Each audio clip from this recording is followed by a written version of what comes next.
Bra! Och så tänk Malin, försök att rätta upp det lite grann. Rätta upp det. Ja, och så tänk på tag ute men håll om. Tag ute och om. Ja. Här, jag får jobba. Ja, kommer in på volten med henne. Här, ja.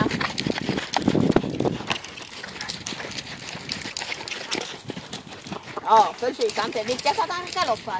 Där, så var jag. Och nu ser det ut som hon är lite fast i den här innersidan. Våga håll kvar lite inne. Ja, gå på det. Jajamän.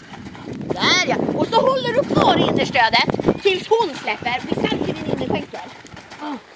Håll kvar, håll kvar, håll kvar. För det är hon som ska släppa. Bra, bra, ja. Fortsätt, fortsätt. Jajamän, håll i.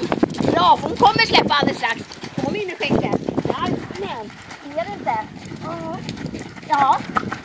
Ja, det där ja. Hon sitter verkligen fast där.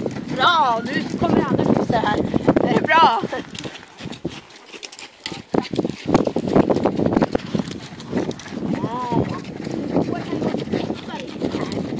Bra. Så här sitter hon lite fast i den här sidan. Bra, och rätt upp dig.